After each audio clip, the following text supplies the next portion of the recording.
And welcome to this week's Whole Wheat Costa. Tonight on the beer table, we for our 40th episode, I brought some of my secret reserve stash, I guess, of beers because each six pack costs at least $20, if not more. Oh wow. And it's like they're like limited runs from Dogfish Head. I'm drinking Dragons and Yum Yums, which is a collaboration between crap, a band I can't think of right now, and Dogfish Head. It's Magic Dragons. no, it's not Magic Dragons. It's pale ale brewed with dragon fruit and yumberry, passion fruit, pear, and black carrot juices. Huh. Oh, the Flaming Lips. Okay. So I have the Dogfish Head Mixed Media. It's our Vino-esque science project, is what they say. Apparently, the closest an ale can legally be to wine, with 51% of the fermentable sugars coming from grain and 49% from grapes. It's a complex saison-esque ale brewed with a distinct Belgian yeast strain, using a late harvest Viognier grape. Must. I don't know what grape must is. So I think it's the skin, it feels like it's like the skin with the yeast on it. I feel like the word grape must feels like, after you have a bunch of like old Italian women step on a bunch of grapes and then like the smell that's left over. I'm pretty sure that's That grape sounds must. good. I'm gonna look it up. I'm gonna look it up Okay. while you're doing that. So yeah. What was anything else interesting in this? Oh yeah, it's must is freshly crushed fruit juice that contains the skin, seeds, and stems of the fruit. Okay. Yeah. So it's just crushed grapes. The mouth feels dry, crisp, and puckering. So if I sound real puckered during this podcast, it's from this Vino-esque ale. So do you want to start with Planet of the Apes? Yeah, I don't know. I actually have like a lot of topics to talk about this week, but I feel like not a lot to say about any of them. Yeah. So we'll just see what happens.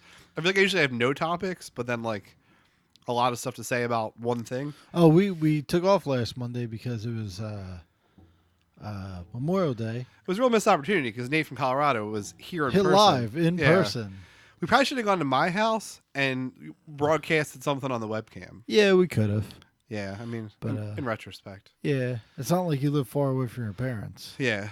So anyway, Planet of the Apes.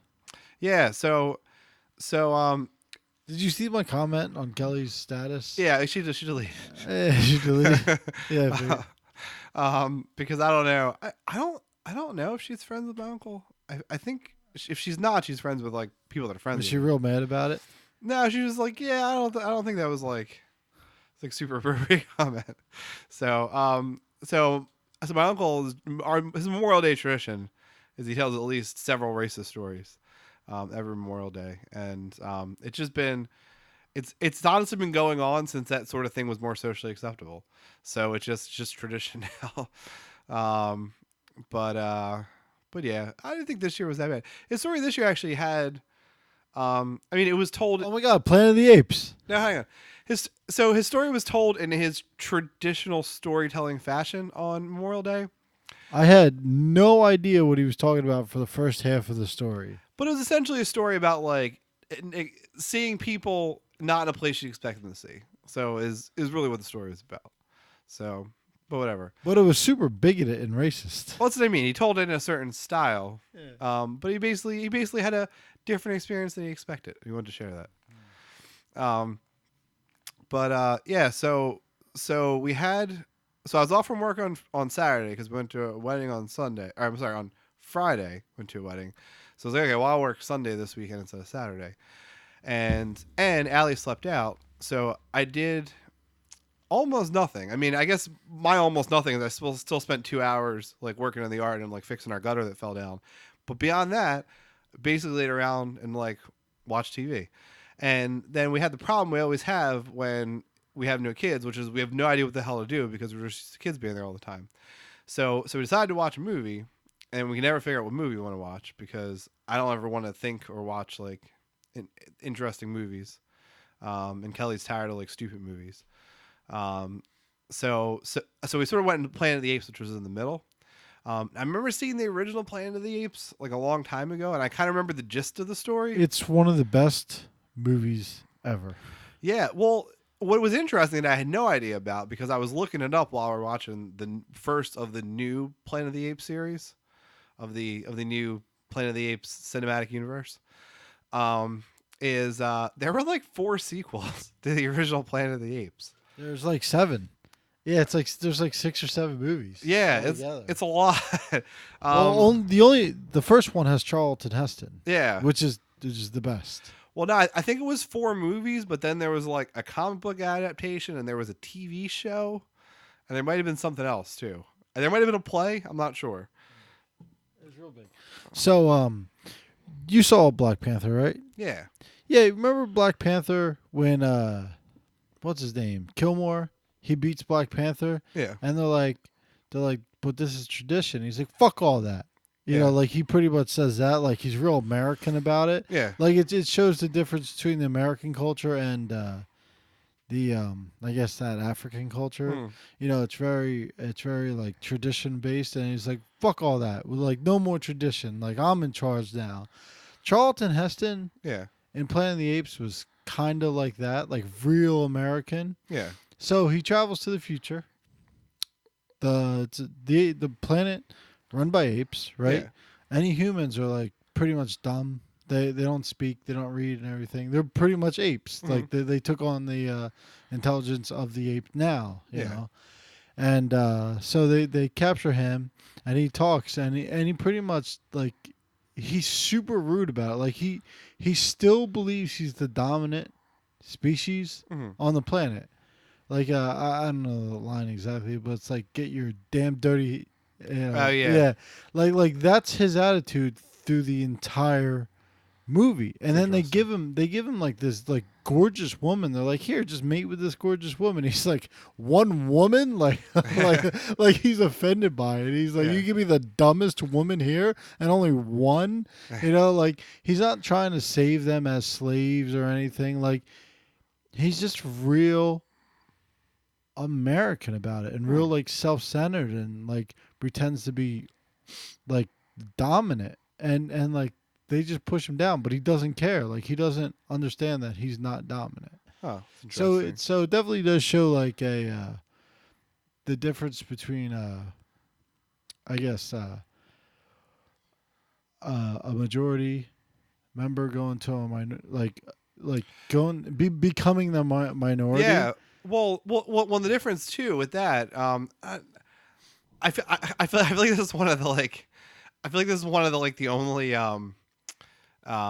actual and who knows, maybe someone would argue against this, but like somewhat scientific things I know about racism, or like racial things, that's like not like bullshit pseudoscience or like just meant to promote racism, is there was a study done. So again, I feel like I've talked about it before, but if anyone has listened to all 40 hours of our podcast at this point, there was a study done that compared ethnic groups in a country that immigrated there, and this was done in Asian countries, ethnic groups that immigrated to a country versus ethnic groups where the majority of the people were brought to a country. So like African Americans here, where like they initially were brought here unwillingly, and even like hundreds of years later, just that difference means that, you know, those people that were forcibly brought somewhere, even generations and generations later, don't do as well as similar ethnic groups that come willingly to a country. And you know, and they didn't really, it was just correlation. They didn't really prove why. You know, there were theories about like, you know, the fact that, you know, there was this sort of counterculture, you know, counterculture became part of their culture since they like never asked to be part of, you know, the mainstream culture and stuff like that. So that always put them at odds with, you know, the dominant culture, and then they, you know, more trouble fitting in and getting jobs and shit like that. So there are a lot of theories. I mean, you know, all that stuff probably got into the pseudoscience stuff, but the correlation was there.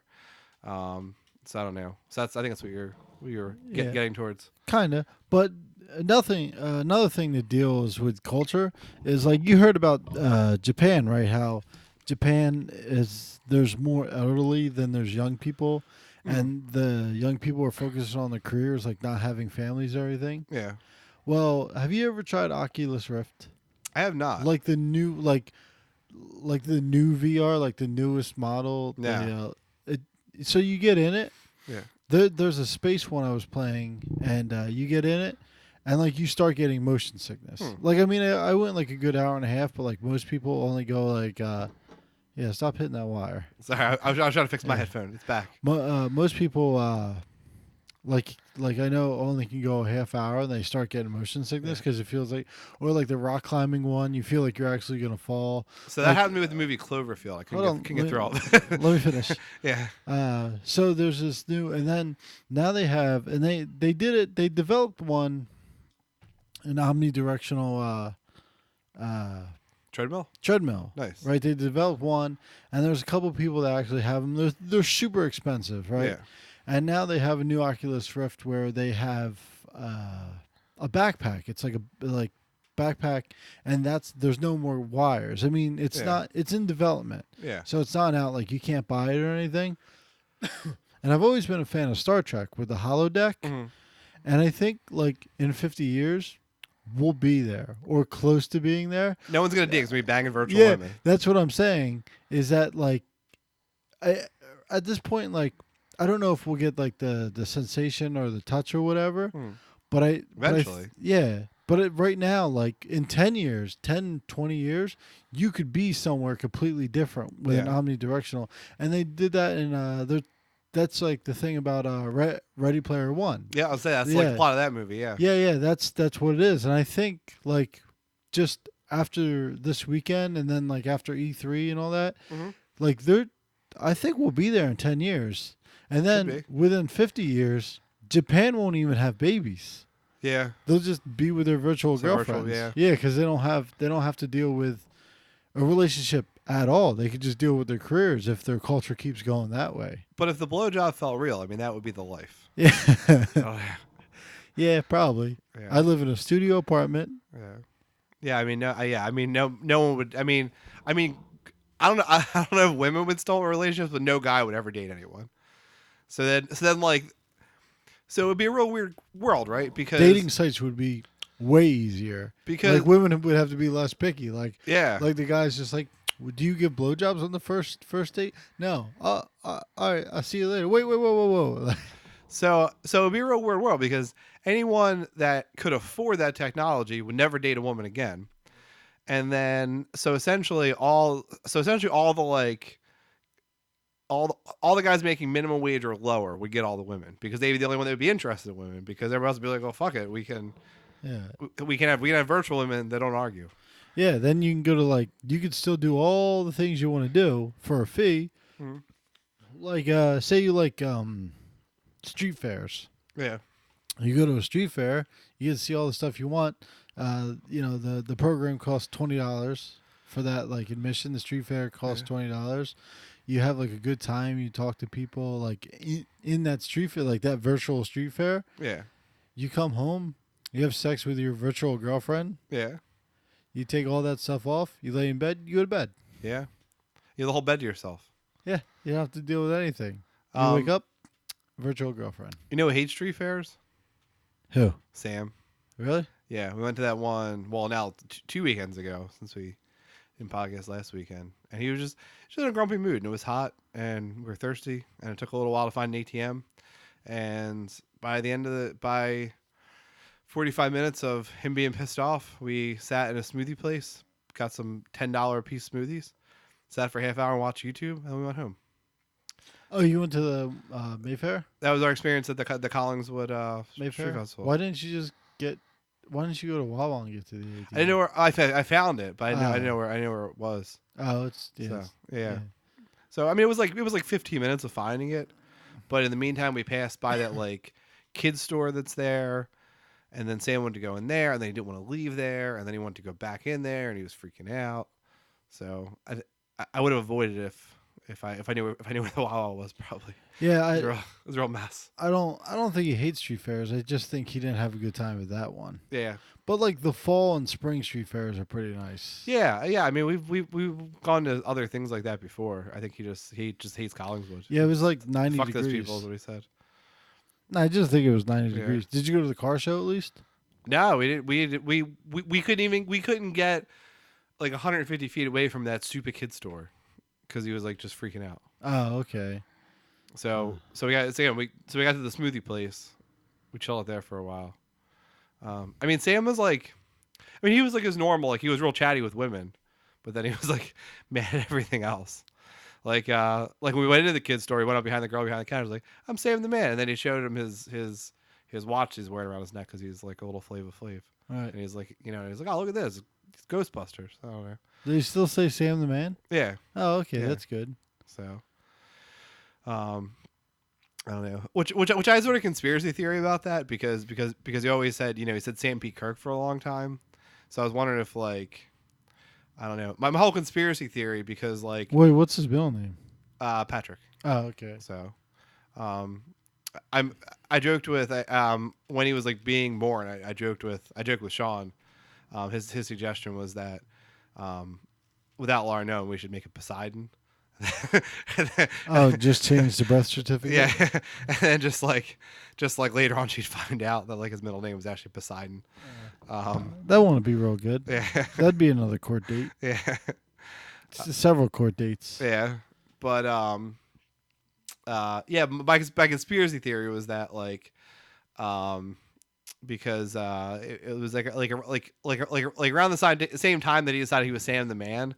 Was when I really honestly don't have any idea, but like people keep asking like if Laura's dating anyone, I should know that she is. So I don't know if that means she is. I really don't know. I mean, we're not friends on any social media. We don't have any mutual friends anymore, so I have no idea. But it was like around the same time that Sam went from Sam Pierre to Sam the man. So like I thought you said a girl on the playground gave him the nickname. No, I think his friend at school did, but I mean, like, I don't really know if that's true or not, but that's what he said. But I don't know. I mean, he's 3, so he makes stuff up sometimes.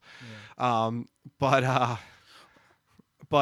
yeah. So my conspiracy theory was that that she was like dating some guy now, and that like just my last name. She didn't want to be being Sam P. Kirk all the time. So no evidence for that. Don't know if it's true in any way, but it's the thing that crossed my mind when he stopped saying it was Sam P. Kirk. Yeah. So. At the Memorial Day party, when it was just nobody was out there. It was me, Rachel, Nate from Colorado. Yeah. And Sam ran up on the ladder, put his hands, and I go, "Sam, get down." And he didn't listen. So I grabbed him. He had his voice grips, and then I took him off the ladder. I put the chair in front of the ladder. Yeah. He was real upset, real sad. And then Al comes out. Your dad comes out. Why is he so pouty? He shouldn't be pouty. He's yelling at me, and I was like, "Well, he climbed up the ladder and put his head in, and he's like, oh, okay, you did good."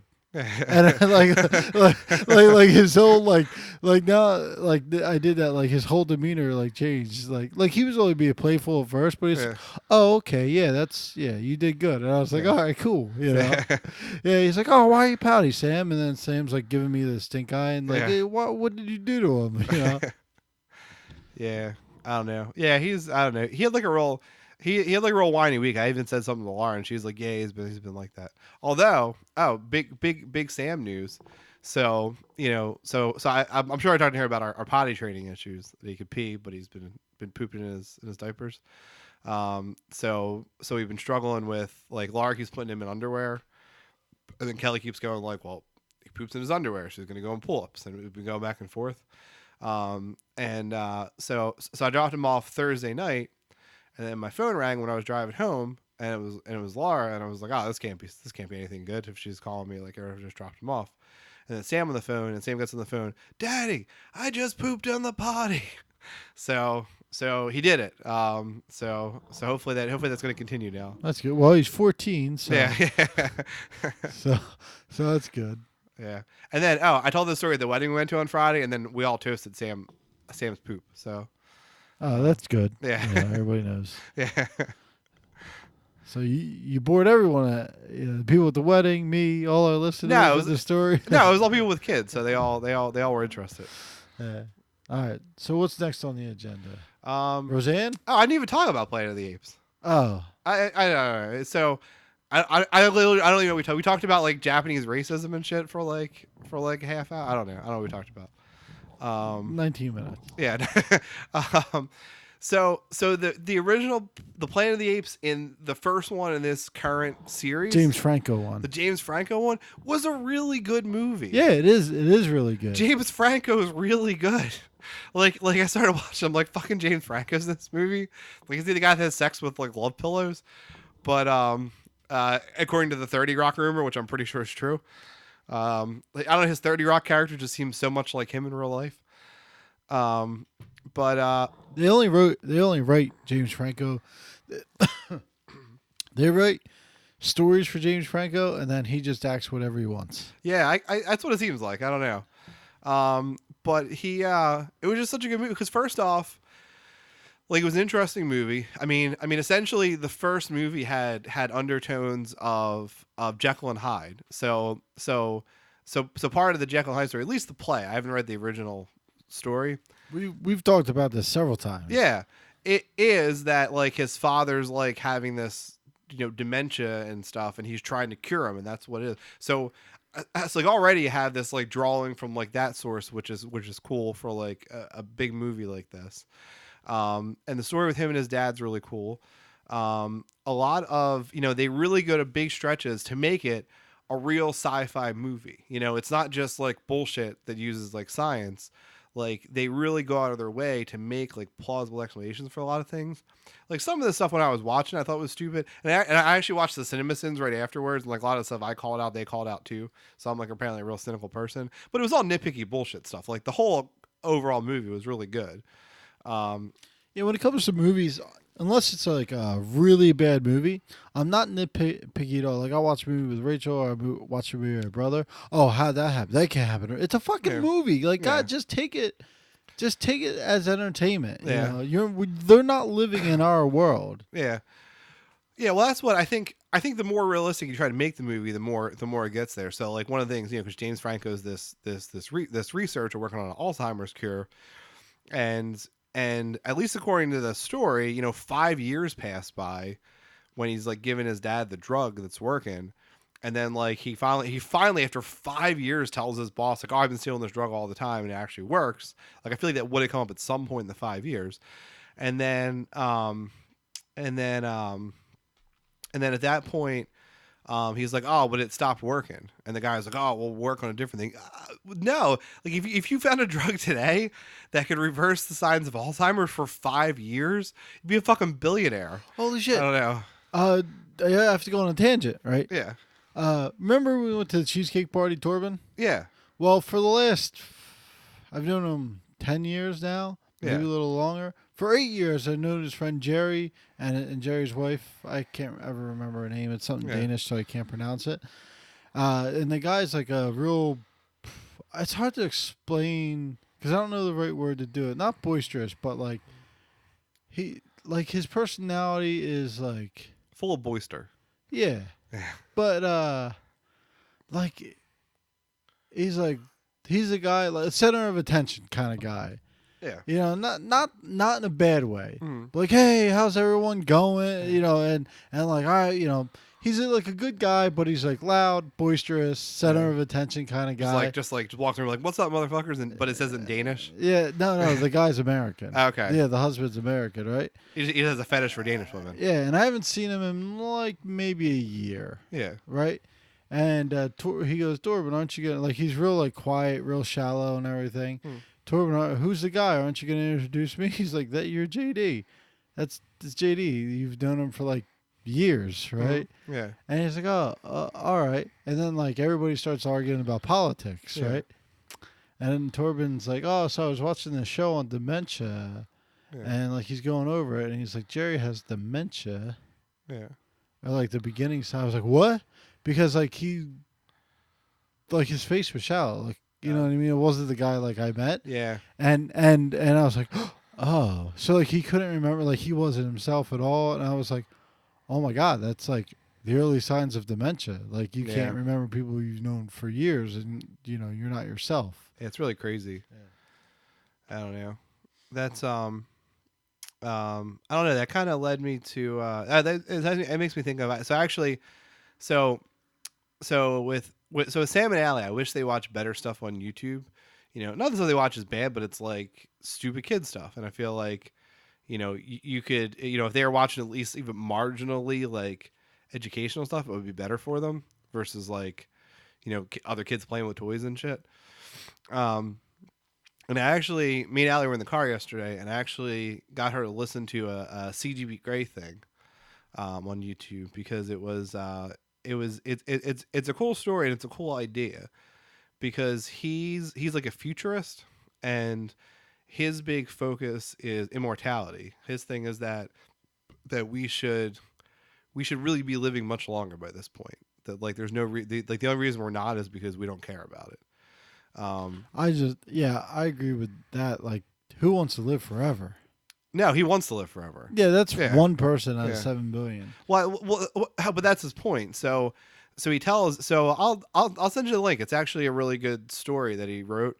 It's this fable of the dragon tyrant, and the idea is, I'll summarize the story in like 30 seconds. So I'll spoil it for you, but I mean you'll be able to know you'll be able to know where it's going when you start listening to it. But the idea is that it's this kingdom, and there's this giant dragon that eats people, and he demands a sacrifice of so many people every day. And then over, hundreds and thousands of years, the kingdom evolves into this giant, industrialized country. But people have just accepted the fact that the dragon just eats people every day. So there's the point where it's like modernized, where it's like, okay, we just make it more efficient. We get the people to the dragon, he eats them, whatever. And then because they long ago realized that there's no way they could beat the dragon, so they just had to give him what he wanted. So then the story goes on that a couple scientists, which is sort of what's happening now with aging, a couple scientists came along and said, hey, we have some hints of ways we could beat the dragon. Like, we don't have to be eaten by the dragon. Like, we could maybe kill it. Then everyone's like, nah, that's bullshit. Like, it's like, this is part of life, is like getting eaten by the dragon. Like, that's what makes us appreciate life, that like we're going to get eaten by the dragon eventually. We got to appreciate what we have. And then eventually, like, people start to really realize, like, well, no, we shouldn't get eaten by it. Like, we should live as long as we want. Like, this is bullshit. But it's like a big sea change. And then once they get everyone on board with it, then they dedicate like all the kingdom's resources to killing the dragon.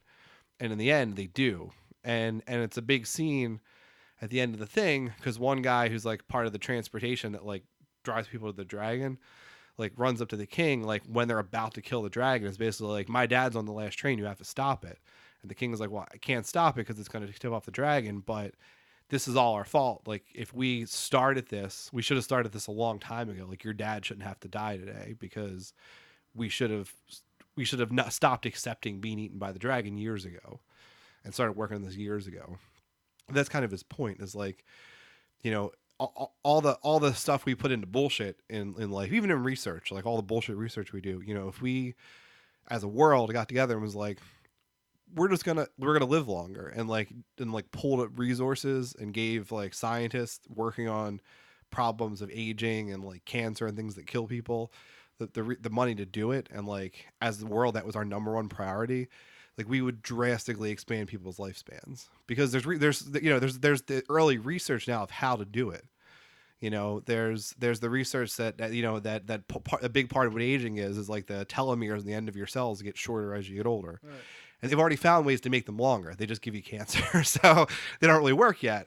Yeah, but that's the thing. Your body does, like, even if you're disease free, your body just stops replicating. Well, it doesn't have to. That's the point. It's because of these things like the telomere shortening. So like there's problems we could solve. Yeah, they're not easy to solve. But they try. But if you continue with that research, he's leaving out a lot of that. Like I learned in school. Yeah, they tried it on mice. Yeah, they just stopped doing it anyway. Well, that's what I mean. Your body, it's not even that it's programmed to do it. Yeah, you just run out of energy. Your body can't keep doing it. Like they tried it and tried right now. Well, they tried for how long? It's like hundreds of generations. Yeah, but just your body can't do it. I mean, but that's your attitude is the entire thing the guy's talking about. Like we shouldn't accept that. It's on the same lines of time travel. Like there's just laws in place where we have to go somewhere else where the laws aren't don't.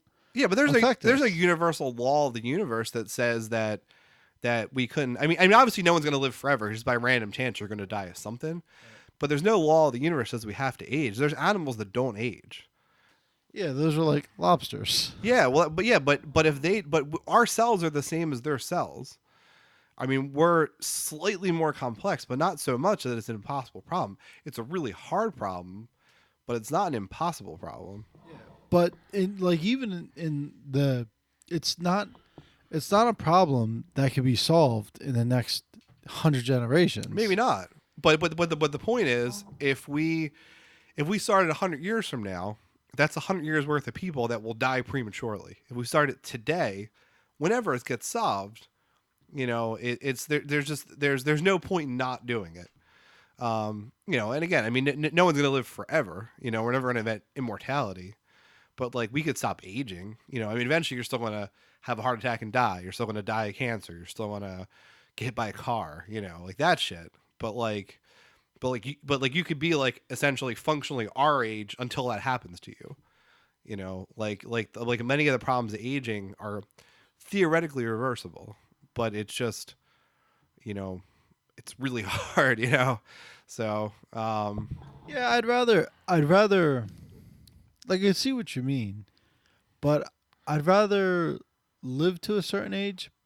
I'd rather them work on all the stuff that degenerates you before no, that's it. Well, that's kind of the point is to keep you from degenerating. Like you're not going to keep you from dying ever. Right. Yeah, but that's what they are. Scientists do work on keeping you from degenerating. It's not aging per se, but it is like Yeah, well, it's the things that contribute to like, aging, basically. Like what they're working on now is cancer. Yeah. Brain degeneration. Like that's their big thing. Like Yeah. it can happen, but it's just there's so many hurdles to get over where no one cares because they're working on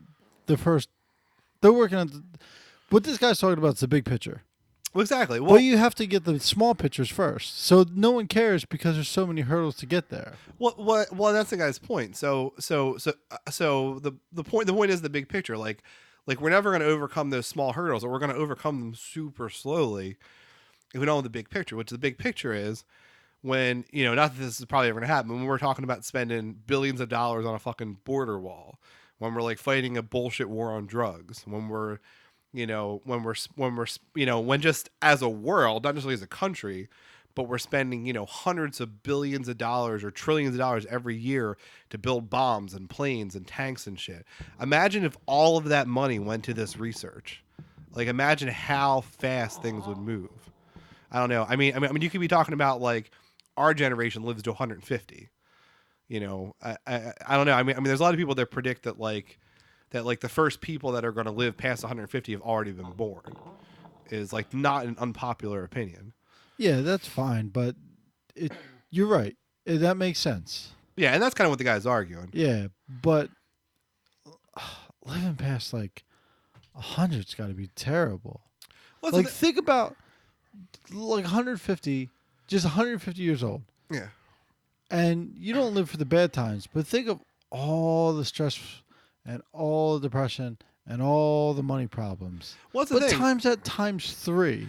Well, that's the thing though. So you would so if everyone lived longer, society would just change, and you can sort of look to like, I think you can look to fantasy for this a little bit, like how like hobbits and dwarves live longer and stuff. And I don't know enough of like Tolkien to really talk about it, but I know like their timelines are basically a lot different. Well, kind of like we already see it, right? Because like when you were in the Dark Ages, I mean, you had your first period, you got married, because you were an adult in your early teens because you weren't going to live to 30 or 40. Nowadays, I mean, I don't think I was an adult till I was in my 30s. I mean, realistically. Yeah, but still, even today. Yeah. And like nobody, like your parents, your grandparents, whatever, you yourself, you never really get prepared to be an adult. Like there's people in their 60s where you hit them with a question because society evolves, and technology evolves and intelligence evolves and everything. There's like every decade there's gonna be questions you answer where you go, fuck, I don't know, I don't know, like and it's just a mystery. Like there are people out there like me and you. Yeah. We're the rest of our lives we're gonna go shit. I don't know. Like we're gonna want to strive to learn more, Yeah. right? So that uncertainty will never leave us. Yeah. But there's other people that are going to be like in their 70s and 80s, but they just gave up in their 50s. Yeah. So for the next 100 years, you don't even want those people around anyway because they're not going to That happens strive. now too, but Yeah, but you don't want those people around because they're not actually like moving themselves forward. Like they're Yeah. just a drain on society. those people in my experience in healthcare don't tend to live that long. They don't tend to live the average lifespan now. But they do, and then they retire, and they live till they're like 80, and are like they collect their Social Security. Like, why don't they just retire and die? Because they're not doing anything for us anyway. See, no, I think that's rare. I think so. It's like people like Botch are like rare. Like people don't live to 90, like never having worked, like not having left the house in like 10 years. No, just like they show up, go to work, and like they wonder why they can't figure out why their TV's not working. Like, Yeah. like But they live forever. It's terrible. no, what I see is that people that give up on life don't make it out of their 50s. I mean, I see a lot of people in their 80s and 90s who are still like super vibrant people who are basically like, they look older, but like they do all the same shit they did when they were in their 40s and 50s. And then I see a lot of people in their 50s. Like that really seems to be the cutoff. Like if you're like healthy into your 50s, you're going to live for a long time, at least from what I've seen. But I see a lot of people in their late 40s, early 50s who look like they're 80 or 90 and like they just gave up on life and they don't live to 80 or 90. Right. I don't know. Like, if you live to 150, you should contribute to society till at least 140. We probably would. I mean, like I said, that's what would happen. It would change, Well, I mean, even with retirement, like, so, I mean, we're already running into it now with people living into their 80s and 90s that we don't have enough government money to support them through a long retirement. So, I mean, that's going to shrivel up eventually, and people aren't going to be able to retire at 100 and live to 150. Like, you're not going to be able to live off the money you made for 50 years. Although there could be some of that, right? Because you have more work time. So if you work from when you're 20 to when you're 100 and you put that money away, you have 80 years to save up money. And then you could, sort of, just live off of that for 50 more years. And then you'd have a whole generation of people that are more world travelers, that are more worldly. You'd have probably more interconnected world with that. Imagine if, Albert Einstein or Nikola Tesla lived to 150. I mean, imagine just all the shit they would have done. Like, if they could have lived longer and, like, had more time to think about stuff, But look at all the miserable fucks that are going to live to the 100, 150. That's, I mean, those people aren't going to live that long. They don't live. Oh they don't live. They don't live that long now. They do. They do. There's so many miserable old people out there. They're I want them all to die. again, just from seeing people in the hospital, those people are the exception. Yeah. Those people don't live that long. I don't know. They give up on life and then they just See, here's the wither thing. We away. have two different worldviews. Yeah. So, but yeah, and too, like I said, I mean, even those people would change because I mean, if you live to 150, you probably work to like 130 routinely. So like being 130 would be like being like 70 now. But then, there's just too many hurdles to cross over. But and then it, would change. It would be really strange too because like reproduction still wouldn't change. So your reproduction, I mean, because right now, I mean, for women, you're basically, able to reproduce for about half of your life, give or take, a few years. Yeah, 35 is the danger zone. Yeah, and over then 35 is like 40, high risk. 40, you're like, there's like a 1 in 10 or 1 in 5 for autism and other stuff. And yeah, so that would change a lot too because you'd have because then so if you lived 150 or say you lived to 200, you'd have this little slice at the beginning of your lifespan where like you could have kids and then you would and then you would really, and then you'd have, 100 years or 150 years of like infertility, which is like a little bit weird, so that would definitely change how people think about that. well, then again, couldn't they solve that. Well, maybe, yeah. Well, that's But true. I mean, women are born with a specific amount of eggs, but it's True, like too. fucking 10,000 Yeah. or something crazy like that. So they'd have to solve that because, I mean, and then the population, how would that increase? Well, that's the argument, but We can support Earth can support. Not if they're doing all the negative stuff. Earth can. Texas is big enough for everyone on Earth yeah, for like a thing. yeah. But Everything's equitably distributed. Yeah. yeah, Here's the problem though when it Yeah. comes to population. It's not food. yeah, It's water. yeah. True. You need, yeah, but again, with that, if you use dedicated resources, because there's a lot of ways you can make clean water, like desalinization. I mean, there's other, and that's the way I can think off the top of my head. But I know there's other ways to do it. Yeah, but you need research in how to not just in the human body, Yeah. but you also need research in how to deal with waste. Yeah, You need research in the renewable energy, renewable resources, just anything you can, because the way we're going out now, like, just there are waterways that are just filled with plastic and dirt and debris and shit. Yeah. So I mean, the research just doesn't stop at the body; it researches society too. And then we have to research. You can shoot me if you want how to get rid of religion. Like that's pretty important. Well, I think if people have these long lifespans, they wouldn't care as much about religion. I don't know. I think a lot of religion is like you worry about imminent death. So Right. I mean, I think that's the problem, and then you got to research social factors. Like you got to research like racism, homophobe. You know how to get along with everyone. yeah, I mean, and I think that with the longer lives and everything, like people will be able to experiment sexually. So Yeah. like then you have to research how to get rid of STIs. You have to research, so much. It's so much research, and right now they're just working on brain. yeah. Like that's the first thing. Like how do you keep the brain from deteriorating? And they know, but people are just too lazy. Everyone's just too lazy to do the stuff. Well, that's the problem. There's just not a push to do it. And again, the reason why is because we accept that everyone's going to die. But like, why do we accept that? That's like a Stone Age concept. That we're just not going to live past a certain point. It's not something that we have to accept anymore, like as a society, but we just do. But I don't know. That makes me think of. Are you familiar with the Great Filters? No. So I think it's one of the most interesting concepts. I have no idea how we haven't talked about it till now. So this episode will be Futurism and the Great Filters, which is also a pretty good band name. But so the Great Filter is so it's essentially the plot of it's essentially the plot of Mass Effect, the Mass Effect series. Nope. So the Great Filters are this idea that it's essentially one of the ways to solve the Fermi paradox.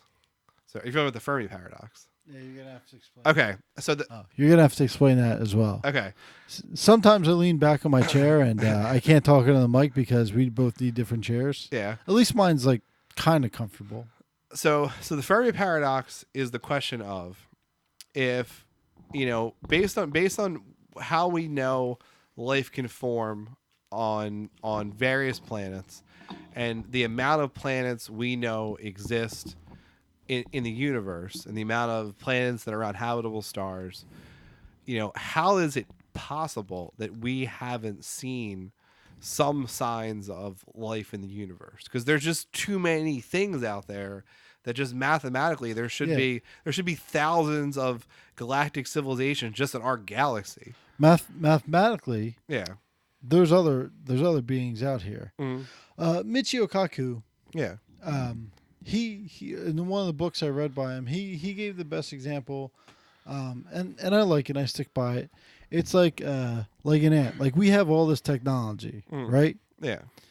And then these ants, they still live underground. They're blind. They're deaf. They smell pheromones. Yeah. We could solve a lot of their problems with our technology. Yeah. But why would we give the technology to them? Yeah. Like can they even understand the concept of technology? But we're the ant in this equation. That's what he theorizes, and I'm like, that sounds pretty good. well, that's true, and it might be that advanced like really like interstellar technology is just so beyond what we realize that we just don't even know what we're looking for. Right. That's sort of one of the answers of the Fermi paradox. Yeah. But then, but the ant example, like the ants can see us, like we Right. can't even see other stuff. Right. Yeah, they see us, but do they know what they're looking at? Yeah, maybe not. That's the same thing. Like we could be seeing stuff, Yeah. but we don't recognize it. It's just. Then another one is you ever watch Star Trek? Yeah, sometimes. So back in the 22nd century, or whatever, right before the guy invented warp drive, Yeah. warp travel for Earth, Yeah. right before the Federation, the Vulcans were flying by Earth, Yeah. and the Vulcans were like cloaked or whatever. Yeah. Yeah, I think it's the Vulcans, whatever Spock is, the Vulcans. Yeah. They're flying by Earth, and they knew we were down here. Yeah. But the only reason that they came to Earth was because we had the warp drive. We at the moment we launched our first warp, Yeah. the Vulcans go, they have warp technology, and they introduced themselves, and then they gave they knew we were here, but because we didn't pass a certain threshold by then, Yeah. they would never bother us. Yeah. And that's like the same theory. Like until we like maybe they know we're out there, but we still war all the time. They're like, Yeah. we don't want these pests on us. Yeah. Well, that's the thing. So so again, so that's and there's a lot of answers to the Fermi paradox. That idea is one of them too. But the great filters are an answer. So the great filter is the idea that there is some point that life can't progress past, and there's sort of two answers to that. So either and part of this idea is the idea that if we ever find other life in the universe, we're fucked because if you think about what the great filters are, so either they're behind us or they're in front of us. So if the great filters are behind us, it could be that there's something that happens that life just is really hard to evolve from inorganic material to organic material and to cells. And maybe that just almost never happens, and that's the great filter, that life even never gets to single-celled organisms to evolve into things like people. So that's the case, fine, then we can have a bright future. So if we find like bacteria on Mars, that's a bad sign for our future, because that means that the great filter is probably not there if that have it happened twice in our solar system. It could be that maybe like complex cells can't evolve. Maybe like animal like prokaryote cells can't evolve. So like there's a lot of bacteria spread across the universe, but like nothing. It's really hard to take a step there. Again, so if that happens, fine. But if we ever saw like complex cells like somewhere else in the universe, again, that's another bad sign. But the other possibility is maybe the great filter's in front of us. Maybe there's some technology, and the idea is that there might be some technology that is so obvious that given a certain level of technology, every civilization finds it, but is so destructive that it destroys every great civilization, so that no one ever progresses to spacefaring. And that could be like so I always think of Venus. Like Venus was a planet like ours, and we honestly don't know. And this is always there's this idea that there's these we don't know what happened in the very ancient world, So who knows? Maybe there was a great civilization on Venus. Are you talking like ancient, like a billion years ago? Like a billion years ago, Okay. yeah. So because right now, I mean, Venus was like our planet, and then Venus had runaway greenhouse gas, and now Venus is literally hell. Well, yeah, Venus is too. We send probes. The pressure on Venus and the heat destroy everything before it touches. Hundreds of degrees, crazy winds, crazy pressure, and it's because of greenhouse gases. So maybe just like every civilization eventually develops like fossil fuel level of technology and destroys the planet, and it causes a runaway effect and their planet dies. Maybe that happens to everyone. Maybe like everyone just finds nanotechnology, and then nanotechnology gets misused. Like in the Terminator sort of idea. Right. Like maybe everyone develops artificial intelligence, more like that. Maybe everyone always develops artificial intelligence, and it ends up wiping out their civilization. Well, So greenhouse gases aren't terrible. yeah. I think they make a bigger deal because since the 70s, it's Yeah. like reduced so much. Yeah. And then nanotechnology, that's like on the cusp. Yeah. And then what was the other one? Artificial intelligence. Artificial intelligence is it's just above Yeah. nanotechnology. Yeah. Or what if every civilization, eventually learns how to split the atom and they blow themselves, and every civilization blows themselves up. Yeah. I mean, so the idea is that, there's at least a decent possibility that the great filter's in front of us. So there's no chance we're ever going to live to 200, get that 200-year lifespan or travel to another galaxy because, we're going to hit a point that we just can't, that no civilization can cross. Right. So that's the great filter idea. That's one of the answers to the Fermi paradox. That I think is like super interesting. Well, it's like what I said earlier. Mm. We just can't, like, about living forever. Yeah. We might not be able to ever get there. Yeah. We might not get there. Like we could get there, but we might not ever get there. So what I said is, I don't think we'll ever get there. Like time travel, like we'll never get there. Yeah. What the and I'm not trying to say that's what I said earlier, but like that just says we'll never get there because we can't pass a certain point. You know, like we're both saying we can't get there, but for different reasons. Yeah. But yeah, the plot of Mass Effect, if anyone hasn't played Mass Effect and cares about Mass Effect spoilers. I feel like you don't care about Mass Effect spoilers though. No, I don't play video games. So. But very, very rarely. But it's a super basically the plot of it is that there's sort of an artificial great filter in the galaxy. The idea is that there's a known great filter, which is that eventually, at least theoretically, although apparently in this universe it's sort of been proven that eventually any great civilization will create, advanced enough artificial intelligence that it will destroy organic life on that planet. So as a consequence, there's this supreme artificial intelligence that was created like millions or billions of years ago that sort of lives on the edge of the galaxy. And when they see organic life becoming too advanced, they come in and wipe it out and just leave the lower level, not advanced organic life until that evolves, and then they wipe that out so that they never create artificial intelligence advanced enough that it would wipe out all organic life. So essentially it's this like, sort of benevolent AI that tries to stop the extinction of all organic life by periodically basically knocking it back down into like Stone Age level technology. It's basically the plot of Mass Effect, so you have to like fight against that. Do you stop it? So the ending of Mass Effect is pretty controversial because a lot of people didn't like it, but I thought so the ending of Mass Effect says a lot about me because so you get to the end, right, and you've been fighting. Because there's 3 Mass Effects, right? Yeah. So the end of the trilogy is like a big moment. So shit, what are they called? Like the Forerunners?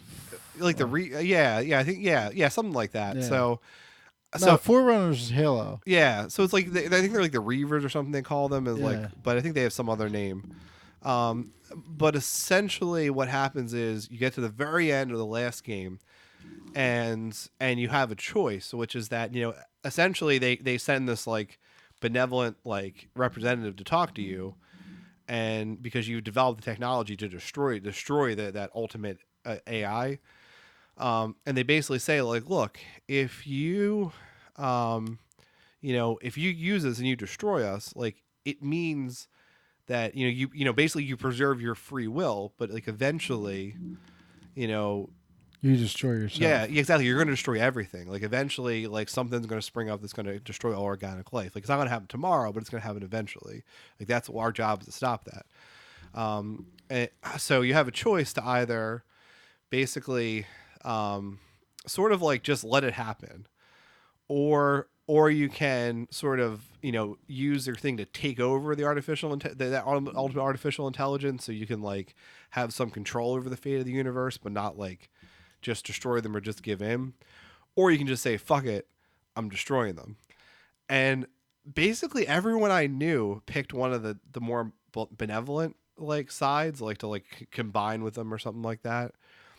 And I didn't even listen to the whole speech. I had to go back and listen on YouTube because as soon as you're like, oh well, you can do this or this, and then it was apparently this whole long speech.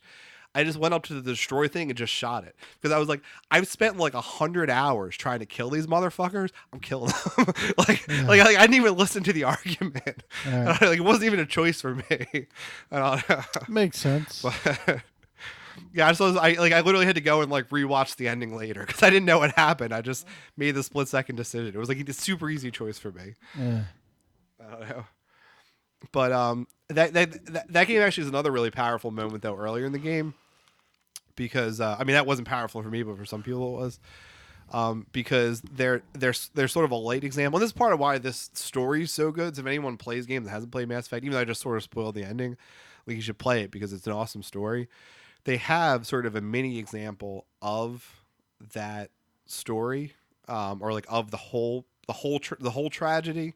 They have a mini example of it. There's one race in particular that created like an AI slave race, and the AI slave race kicked them off their home planet. You know, but it's just like they're sort of a contained thing, so they're not gonna. There's no threat that they're going to take over the like the galaxy. But one of the powerful moments inside in the game is you have a choice. At some point, you have so they're called the Geth, and you basically have the same choice with them. You can either destroy them, like destroy the entire race, or you can reprogram them. The AI? Yeah, you can. Oh, okay. You can basically genocide the entire AI race, who are essentially like, and that's one of the arguments of Mass Effect is like, at what point does artificial intelligence become real life, even though it's not organic? Like, is sufficiently advanced artificial intelligence life? So essentially, you can choose to commit genocide against this artificial race. Or you can reprogram it so it's like doesn't want to kill everyone else, but and they sort of sell it as like, well, the reprogramming is like the good choice, and the destroying them all is the bad choice. But they're really both bad choices because you're destroying the former self. Exactly. So you're looking at so you're treating this artificial life, which is arguably life. Yeah, exactly, and you're taking away their self. By doing the benevolent choice. Which brings me to the Han Solo movie, actually.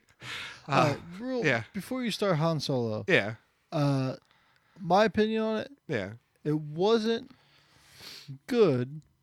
It wasn't bad. It was watchable. Yeah.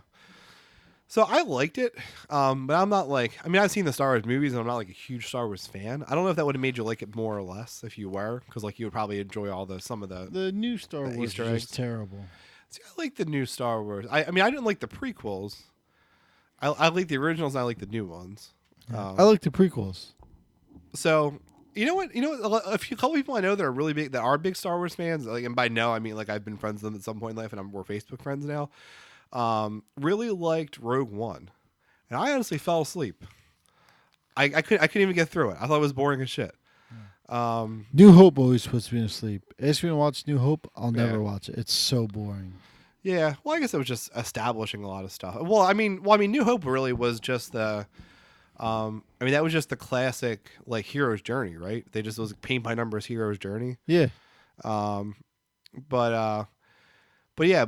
So the Han Solo movie. So first off, and I feel like I described this a little on Memorial Day since we missed a week, but my take on it for the listeners, although I have added information on this, is if you haven't seen the Han Solo movie, they take the line from the original movies that he made the Kessel Run in 12 parsecs, and they make a whole fucking movie out of it. Yeah, that's literally what it is. Yeah.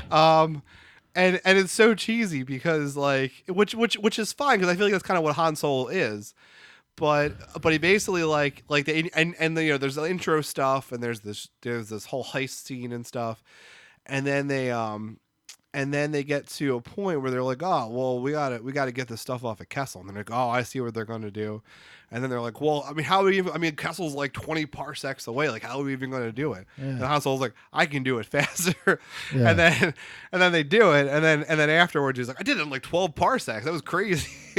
Yeah. So He didn't need a backstory though. In A New Hope, his backstory was he's a charismatic smuggler. yeah. Like that's his backstory. What? So Yeah. it was like passable. Like I don't need to watch it again. Like and I'm not gonna like applaud it, but like it was an entertaining story. Well, that's one of the criticisms I saw of it was that there were no stakes in this movie because I mean essentially all the characters we cared about we already know where they're going, you know, and there was no additional character development. There was nothing that informs us more on Han Solo as a character. And then what's it called? Someone wrote an article. It said it was Lando Calrissian's pansexual, and I couldn't be happier. At no point Yeah. did you think Lando Calrissian would sleep with any other gender other than woman? I can see maybe pansexual. And by pansexual, I'm assuming they mean aliens as well. I could see it. No, like yeah, but like the only relationship he had was with the robot, but that wasn't like Yeah. that. He's not trying to have sex with the robot. I mean, she makes a joke about it. The robot Yeah. makes a joke about it, Yeah. but like, But he has like feelings for her. I feel yeah, like. yeah. I mean, I think like anybody you spend, Mm. years with traveling space, like you're gonna grow feelings for him. Yeah. And like, but like people just infer like the stupidest shit. Like, what makes you say like, there's no evidence to support your claim, you idiot. Oh, Donald Glover is one of my favorite actors. No, ever. that He's movie, awesome. he was great in that movie. I like when they land on the desert. And then they land on the desert. He's like, I'm going to go back to my room. And then, like, Han's like, there are armed men on that ship that are come out. And then, like, flies away. Like, he, like, takes the ship and leaves everyone there. But, spoiler warning, Yeah. how stupid was the bad guy? Yeah. He was. It wasn't, no, not like the bad guy, but like the hologram bad guy. Darth Maul. Yeah, so it made me want to rewatch. It made me want to rewatch Phantom Menace now because I don't know much about it. Darth Maul gets cut in half. Okay. But it is canon that he survived and got robot legs. Yeah. But then the way they did it, he stands up, they split the legs, and Yeah. then if you don't know that's Darth Maul by now, Yeah. his lightsaber opens up. Like, we fucking know he's Darth Maul. You don't have to show a lightsaber through a hologram. Yeah. Like they just like that was just fan service. Like the movie was Han Solo fan service. The movie. Yeah. So you didn't need it. It was watchable, but whatever. Although one thing I learned though, reading about it, was apparently Darth Maul is like, even though he's like just in Phantom Menace or whatever, he apparently in like one of the animated series is like a big recurring character. Oh no, he's a big character in it. Yeah. Canon, he's a big character. He Yeah. has a lot to do with everything. But Yeah. it's just, and I'm fine. Like he's the bad guy. Like I'm fine. But the way they did it was so bad. Yeah. Yeah. No. Yeah, I agree with that. And what I thought was good was Emilia Clarke is like, I mean, we've talked about her as Daenerys. She's not a good actress. Yeah. So what was good though is they cast her and they made her like a detached, emotionless character. So it really like played to her acting level. Right. Yeah. So- Yeah. She was just terrible. Yeah. But even like her, I mean, she really didn't. I mean, she didn't grow at all, even in the movie, like as a character. Like they didn't give you any explanation why we should care about her or her backstory. She was like, "Oh, I've done things, man." Like she Yeah. it was like that cheesy character trope. Yeah. And I thought the robot was voiced by Gwendolyn. I thought, wasn't Christie. Yeah, it's not. it? Really? Who Yeah, was it? you thought it was. I thought it Yeah. was the whole time. Yeah. Yeah, which would have been awesome because she's like Captain Phasma and like Yeah. the other Star Wars. They definitely intentionally got someone that sounded like her. Yeah. But I like the robot's character. The robot character was awesome. So I like the robot character, and one of the criticisms I saw of the movie afterwards, and I didn't think this watching it, but was that it was actually the robot character was one of the bad parts of the movie. Was the criticism because what she was saying was true, and then this comes back to the artificial intelligence as real Right, life thing. yeah. Was that, I mean, what she was saying was true, that there were, that you have these advanced intelligences that are enslaved. So she shouldn't have been a joke character. Was basically what the opinion was that like making fun of that is like somewhat racist, and then the fact that you had to have a black man like making fun of her not wanting things oppressed. Yeah. Was like they said was like felt a little cringeworthy. I don't think I disagree. I didn't feel that way. That's what I the don't article think said. I don't think she's a joke character. Yeah. I think they took her Yeah. as serious Yeah. as they take women now. True. Yeah. You know what I mean? Like, but maybe not now, but like even 20 years ago, like a woman would stand up for like whatever rights that she's Yeah. standing up for, and like men would just like laugh at her. What? And That's a good point. You know, I don't think they made it as a joke. I think they made it as that. They made it over the top to the point where like she's a female voiced robot, Yeah. artificial intelligence, Yeah. and she's standing up for robot AI rights. Row woman rights. Yeah, she's standing up for that, and like people just dismiss her the whole time, Yeah. just like historically they have done to women for feminism. Well, that's a pretty good. That's a pretty So good point. I don't think it's a joke character. But I she's a think joke to those people. She's a joke Yeah. to those people, just like Yeah. women are a joke to men Yeah. for historically forever. Yeah. So good it's point. not a joke character. I think it was done pretty well. Yeah. So how could that space thing have sustained itself in the void of space? Oh, the big giant worm thing? What the hell was that? I don't know. It's so silly. I think it was a Easter egg or a nod to the big worm that Yeah. on it. Yeah, I don't even know how that one sustained itself. I mean, probably the sun. I don't know. I guess maybe it had some alternate way to like use gravity to produce energy. I don't know. Yeah. But the thing I didn't realize was, and I only knew this fact from the Family Guy adaptation of Star Wars, that a parsec's a unit of space, not of time. So essentially, the line in the original Star Wars that he made the Kessel Run 12 parsecs was a mistake, because a parsec's not a unit of time. So it would be like saying, like the trip here is like 15 miles or whatever. Right. It would be like me saying like, oh, I made it here in 5 miles. Like that's impossible. Like that doesn't make any sense. Yeah. But if you think about it, Yeah. when I used to go from Beverly to Palmyra, Yeah. you can make that trip in 12 miles, Yeah. or you can make it in 9. Well, that was the point. So essentially one of the criticisms of this movie is that people criticize the mistake in that line. So they made a whole fucking movie to explain that line, that he took that shortcut Yeah, he took and made a it just 12 parsecs when it really should have taken 20 parsecs because Right. he went through the maelstrom. Because from Beverly to Palmyra, if you take 130, Yeah. it's 12. Yeah. If you take River Road, it's a little slower, but it's 9. But if you go through the maelstrom, it's Yeah. 5. Yeah, if I just, yeah. If you just go over people's houses and shit, it's Right. 5. It's 5. So, Yeah. so that's essentially what happened was they explained a 30-year-old mistake line with a whole fucking $400 million movie. Well, that's what they did with Rogue One. In A New Hope, there's an Yeah. empty chair. Yeah.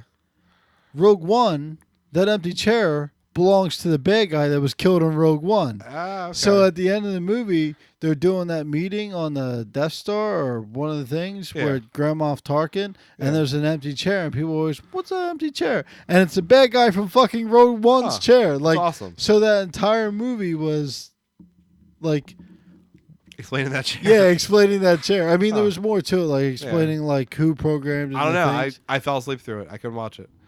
So yeah, the bad guy was that empty chair. Okay. Yeah. The one thing that I already wasn't that impressed with Rogue One, and then again I read some stuff about that, and that was the same stakes criticism. I guess this will be the problem with all of the sort of side stories. It is that it's like, okay, well, so this movie happens before A New Hope, and we don't know any of these characters, so we know they all die.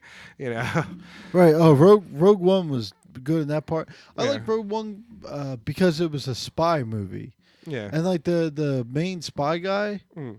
he was like a spy. Like he got information, and he Yeah. had like the beginning of it, he had to get information from a guy, Mhm. and he had to get away because like the Imperials were coming, Mm. but there's nowhere to go for him. So he killed the guy so he couldn't talk, and then he got away like doing something else. And I was like, that's kind of spy work, So Yeah. he did spy. He lied and all this other stuff. And then the other girl was like, oh, I'm a brat, whatever. Yeah. But then again, they are doing a Lando movie.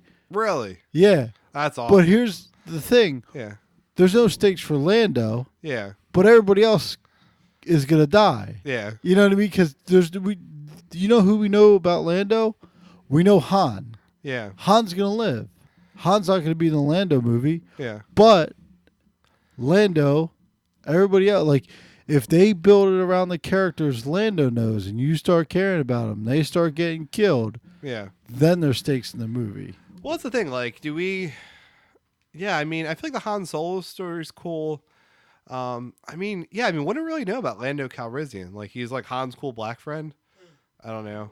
Like, Sam the Man has a cool black yeah, friend. exactly. That's exactly what I was thinking of. Like, he's like the Carson of this universe. Yeah. I don't know, but I mean, that's really all we know about him. Yeah. I don't know. So I mean, I don't know.